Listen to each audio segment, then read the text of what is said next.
जय जगन्नाथ सांग मैंने सुभद्रा फर्म आसी जाइए देखु एमती फर्म पछपटे एमती अच्छी है आपण मैंने आज फर्म फिलअप केमती करेंगे मुझे आपको फर्म फिलअप करके आपको देखिए फिलअप केमती करा जाए लोक आसती फिलअप कर बहुत मानते मन डर रखी फिलअप कर भूल भाल हो जाऊँगी आप कौन करेंगे फास्ट गोटे रफ लिखि दिंतु तापर यदि किसी डाउट अच्छे रफ लिखते आगे उतरतु चलते लेट न करके आपको देखिए आपको आदि फिलअपटा केमती करा जाए सठिक भागे निर्भुल भागे सठिक भागे केमती ठीक करेंगे मुझे देखा चलते एमती किसी फर्म अच्छी देखु है ये फर्म को एमती किसी पछपटे भी एमती किसी अच्छी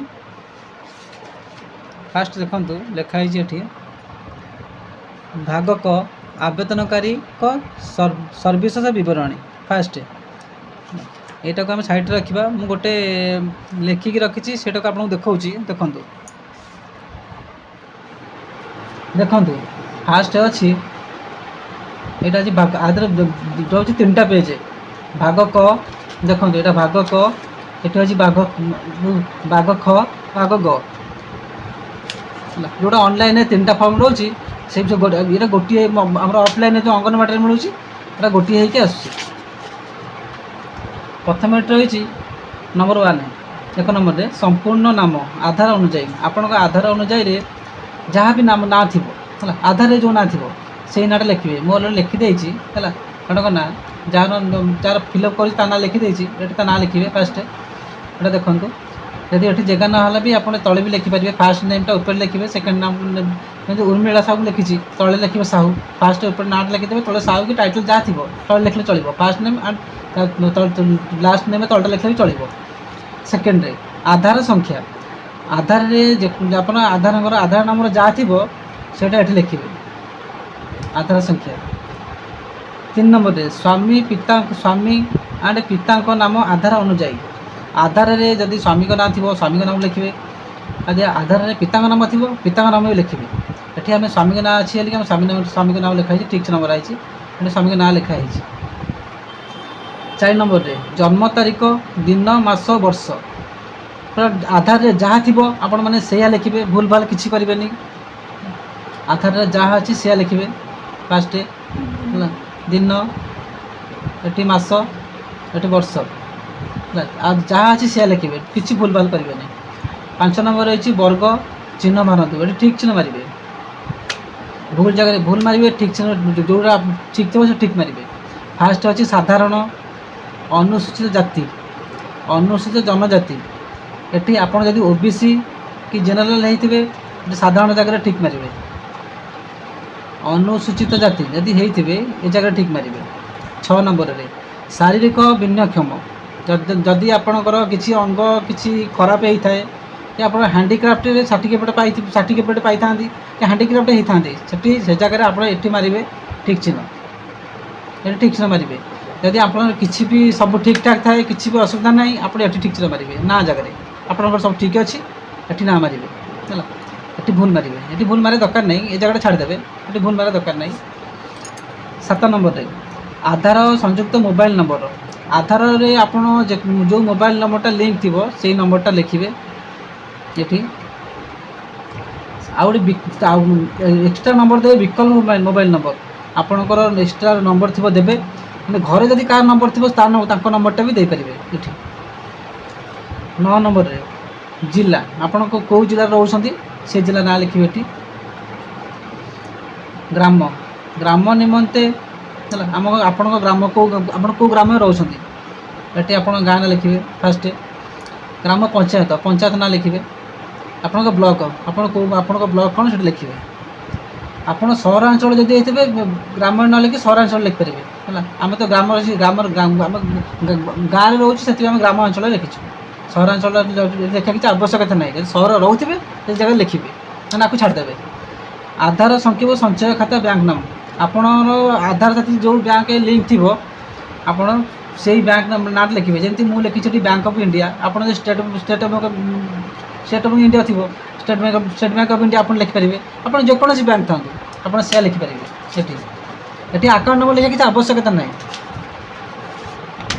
पछपटे भाग ख ये देखु କ'ଣ କ'ଣ ଲେଖା ହେଇଛି ଆପଣ ଲେଖିକି ଜାଣନ୍ତୁ। ମାନେ ସେମିତି କିଛି ଆ ଭିତରେ ଯଦି ଆପଣଙ୍କର କିଛି ଥାଇପାରେ ଆପଣ ନ ପଢ଼ିକି ଲେଖି ଦେଇଛନ୍ତି, ଆ ପାଇଁ ଆପଣମାନଙ୍କ ପଛରେ କାର୍ଯ୍ୟାନୁଷ୍ଠାନ କରାଯିବ, ସେଟା ଏପରି ଲେଖା ହେଇଛି। ଦେଖନ୍ତୁ ଏଠି ଲେଖା ହେଇଛି କଠୋର କାର୍ଯ୍ୟାନୁଷ୍ଠାନ ଗ୍ରହଣ କରାଯିବ। ମୁଁ ଏତ ଦ୍ୱାରା ଘୋଷଣା କରୁଛି ଯେ ପୂର୍ବ ପୃଷ୍ଠାରେ ଉଲ୍ଲେଖିତ ତଥ୍ୟ ମୋର ଜ୍ଞାନ ଅନୁଯାୟୀ ସତ୍ୟ ଅଟେ। ମୁଁ ଜ୍ଞାତ ଯେ ଏଥିରୁ କୌଣସି ମିଥ୍ୟା ପ୍ରମାଣିତ ହେଲେ ଏହି ଆବେଦନକୁ ପ୍ରତ୍ୟାଖ୍ୟାନ କରାଯାଇପାରେ ଏବଂ ଆଇନଗତ କଠୋର କାର୍ଯ୍ୟାନୁଷ୍ଠାନ ଗ୍ରହଣ କରାଯାଇପାରେ। ଦୟାକରି ପ୍ରକୃତ ସ୍ଥାନରେ ଚିହ୍ନ ମାରନ୍ତୁ। ଫାଷ୍ଟ, ମୁଁ ଓଡ଼ିଶାର ବାସିନ୍ଦା, ଆମେ ଓଡ଼ିଶା। ସୁଭଦ୍ରା ଯୋଜନା ହେଲା, ସୁଭଦ୍ରାଙ୍କ 12 ଷ୍ଟେଟ୍ର ଅଛି, ସେଥିପାଇଁ ଆମେ ଓଡ଼ିଶାବାସୀ, ସେଥିପାଇଁ ଏ ଜାଗାରେ ଠିକ୍ ମାରିବେ। ସେକେଣ୍ଡରେ, 1 ଜୁଲାଇ 2024 ସୁଦ୍ଧା ମୋର ବୟସ 21 ବର୍ଷରୁ କିମ୍ବା ତାଠାରୁ ଅଧିକ ଏବଂ 60 ବର୍ଷରୁ କମ୍ ହୋଇଥିବ। ଆପଣମାନେ 21 ବର୍ଷରୁ 60 ବର୍ଷ ଭିତରେ, 60 ବର୍ଷ ଉପରେ ମାନେ କେହି ଆପ୍ଲାଏ କରିବେନି, ମାନେ କଟିଯିବ। ଏଠି ଆପଣ ଠିକ୍ରେ ମାରିବେ ଯେଉଁମାନେ ଆଣିଥିବେ 1, 20, 21, 60 ଭିତରେ। ମୁଁ କୌଣସି ରାଜ୍ୟ କିମ୍ବା କେନ୍ଦ୍ର ସରକାର ଯୋଜନା ଅଧୀନରେ ମାସିକ 1500 ଟଙ୍କା ଅଥବା ତଦୁର୍ଦ୍ଧ୍ୱ କିମ୍ବା ବାର୍ଷିକ 18,000 ଟଙ୍କା ଅଥବା ତଦୁର୍ଦ୍ଧ୍ୱ ଆର୍ଥିକ ସହାୟତା ରାଶି ପାଉନାହିଁ। ମୁଁ କୌଣସି ରାଜ୍ୟ କିମ୍ବା ସରକାର ଅଧୀନରେ ମାସିକ 1500 ଟଙ୍କା, ଆପଣମାନେ କିଛି ତ ପାଉନାହାନ୍ତି। ଯଦି ପାଉଥିବେ ଏ ଜାଗାରେ ଭୁଲ ମାରିବେ ହେଲା, ଯଦି ପାଉନଥିବେ ଏ ଜାଗାରେ ଠିକ୍ ମାରିଦେବେ। ମୁଁ କିମ୍ବା ପରିବାରରେ କୌଣସି ସଦସ୍ୟ ବର୍ତ୍ତମାନ କିମ୍ବା ପୂର୍ବତନ ସାଂସଦ, MP କିମ୍ବା ବିଧାନସଭାର ସଦସ୍ୟ, MLA ନୁହନ୍ତି। ଆପଣ ଯଦି ଥିବେ ଏ ଜାଗାରେ ଭୁଲ ମାରିବେ। ଯଦି ଆପଣଙ୍କ ପରିବାରରେ କିଏ ଯଦି ହେଇଥିବେ ଏ ଜାଗାରେ ଭୁଲ ମାରିବେ, ଯଦି କେହି ନ ହେଇଥିବେ ଏ ଜାଗାରେ ବି ଠିକ୍ ମାରିଦେବେ। ମୁଁ କିମ୍ବା ପରିବାରର କୌଣସି ସଦସ୍ୟ ଆୟକର ଦାତା ନୁହେଁ, ଏଠି ବି ଠିକ୍ ମାରିବେ। ମୁଁ କିମ୍ବା ମୋ ପରିବାର କୌଣସି ସଦସ୍ୟ ସହରାଞ୍ଚଳ ସ୍ଥାନୀୟ ସଂସ୍ଥା କିମ୍ବା ପଞ୍ଚାୟତ ଅନୁଷ୍ଠାନରେ ଜଣେ ନିର୍ବାଚିତ ଜନପ୍ରତିନିଧି ନୁହନ୍ତି ହେଲା। ୱାର୍ଡ଼ ମେମ୍ବର, ଆପଣଙ୍କ ପରିବାରକୁ ୱାର୍ଡ଼ ମେମ୍ବର ହେଇଥିବେ, ଏଠି ଭୁଲରେ ମାରିବେ। ଯଦି କିଏ ନଥିବେ ଏଠି ବି ଠିକ୍ ମାରିବେ।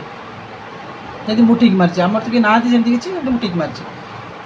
ମୁଁ କିମ୍ବା ପରିବାରର କୌଣସି ସଦସ୍ୟ ଭାରତ ସରକାର କିମ୍ବା ରାଜ୍ୟ ସରକାର କୌଣସି ଅଣ୍ଡରଟେକିଂ ଅଥବା ବୋର୍ଡ଼ ଅଥବା ସ୍ଥାନୀୟ ସଂସ୍ଥା ଅଥବା ବିଭାଗର ନିୟମିତ କିମ୍ବା ସ୍ଥାୟୀ କିମ୍ବା ଚୁକ୍ତିଭିତ୍ତିକ କର୍ମଚାରୀ ଭାବରେ ନିଯୁକ୍ତି ନୁହନ୍ତି ଅଥବା ଅବସର ପରେ ପେନ୍ସନ୍ ପାଉନାହାନ୍ତି। ଏଠି ବି ଠିକ୍ସେ ମାରିବେ, କାହିଁକିନା ଏଠି ବି ଠିକ୍ସେ ମାରିଛି ମୁଁ। ଆପଣ ଯଦି ହେଇଥିବେ ଭୁଲସେ ମାରିବେ, ଯଦି ନ ହେଇଥିବେ ଠିକ୍ସେ ମାରିବେ। ଆଉ ଯିଏ ହେଇଥିବ ସିଏ ଆପ୍ଲାଏ କରିବେନି, ତାଙ୍କର ହେବନି ସେଇଟା। ମୁଁ କିମ୍ବା ପରିବାରର କୌଣସି ସଦସ୍ୟ ଭାରତ ସରକାର କୌଣସି ସରକାରୀ ବିଭାଗ ଅଥବା ଉଦ୍ୟୋଗ ଅଥବା ବୋର୍ଡ଼ ଅଥବା ସଂଗଠନ ଅଥବା ରାଜ୍ୟ ସରକାରଙ୍କର ନିର୍ବାଚିତ ମନୋନୀତ ନିଯୁକ୍ତ ପ୍ରତିନିଧି ନୁହନ୍ତି। ଏଠି ବି ଠିକ୍ ମାରିବେ। ଯଦି କିଏ ହେଇଥିବ ଫର୍ମ ଆପ୍ଲାଏ କରିବେନି, କି ସେଇ ହିସାବରେ ସେ କରିଛନ୍ତି ସେ ଫର୍ମଟାକୁ। ମୋର କିମ୍ବା ପରିବାରର କୌଣସି ସଦସ୍ୟଙ୍କର 5 ଏକରରୁ ଅଧିକ ଜଳସେଚିତ କିମ୍ବା 10 ଏକରରୁ ଅଧିକ କ'ଣ ଜଳସେଚିତ ଜମି ନାହିଁ। ଯାହାର ଥିବ ସେ ତ କରିବେନି, ଯାହାର ଥିବ ତ ସେ ଆପ୍ଲାଏ କରିବେନି, ଯାହାର ନାହିଁ ତ ଆମର ତ ନାହିଁ, ଆମେ ଠିକ୍ସେ ନ ମାରିଲୁ। ମୋର କିମ୍ବା ମୋ ପରିବାର କୌଣସି ସଦସ୍ୟଙ୍କ 4 ଚକିଆ ମୋଟର ଯାନ ନାହିଁ, ଟ୍ରାକ୍ଟର, ମିନି ଟ୍ରକ୍ ଏବଂ ଛୋଟ ବାଣିଜ୍ୟିକ ଯାନ ଏବଂ ଅନ୍ୟ ସମାନ ହାଲୁକା ମାଲବାହୀ ଯାନ ବ୍ୟତୀତ। ଯାହାର ହାଲୁକା ଯାନ ଅଛି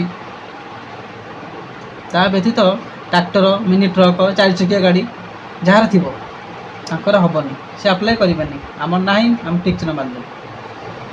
ମୋ ପରିବାର ବାର୍ଷିକ ଆୟ 2.5 ଲକ୍ଷ ଟଙ୍କା, କେବଳ 2,50,000 ଟଙ୍କାରୁ କମ୍। এটা আমার তো এটা বার্ষিক আমার ইনকম 8 সর্বনিম্ন এটা এই জায়গায় আমরা ঠিকছে মারিবা।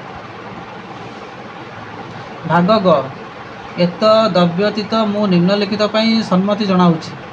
1ରେ ମୋର ପ୍ରାମାଣିକ ମାନ୍ୟତା ପାଇବା UIDAIରୁ ମୋର ଆଧାର ନମ୍ବର, ଏଇଟା ହେଉଛି ଆଧାର ଲିଙ୍କ, ଆପଣମାନେ ଜାଣିଥିବେ। ଜନସେବା ବିବରଣୀ ହାସଲ ନିମନ୍ତେ ମୁଁ ଓଡ଼ିଶା ସରକାରଙ୍କ ଅନୁମତି ପ୍ରଦାନ କରୁଛି। ଉଦ୍ଦେଶ୍ୟ ପାଇଁ ନିଜକୁ ପ୍ରମାଣୀକରଣ କରିବାରେ ମୋର କୌଣସି ଆପତ୍ତି ନାହିଁ ଏବଂ ସମ୍ପୂର୍ଣ୍ଣ ଭାବେ ଜ୍ଞାତ ଯେ ଏହି ସୂଚନା କେବଳ ଉପରୋକ୍ତ ଉଦ୍ଦେଶ୍ୟ ବ୍ୟବହୃତ ହେବ। ଆକୁ ଛାଡ଼ ହେଲା, ଏସବୁ ଜିନିଷ ଏଠି ଆପଣ ଫାଷ୍ଟ ଆକୁ ପଢ଼ିଦେବେ। ପଢ଼ି ସାରିକି ଆବେଦନକାରୀଙ୍କ ଦସ୍ତଖତ, ଆପଣମାନେ ଯିଏ ଯାହା ନାଁରେ ଏଇଟା ଅଛି ସେ ସିଗ୍ନେଚର୍ ମାରିବେ। ଏଠି ଯେଉଁଦିନ ଦାଖଲ କରାଯିବ ସେଇଦିନ ଡେଟ୍ ପକାଇବେ, ଆଗରୁ ପକାଇବେନି। ଏଇ ରହିଲା, ସମ୍ପୂର୍ଣ୍ଣ ହେଲା। आदि आप किसी न जापारती कमेंट जनातु मुझे आर डिटेल पूरा जनईदेवी फिलअप केमती कराला मुझे आपको देखली जदि आपंकर तथापि डाउट किसी रही थाए आप कमेंट जनातु आम कमेंट आप डाउट क्लीयर करी रही जय जगन्नाथ।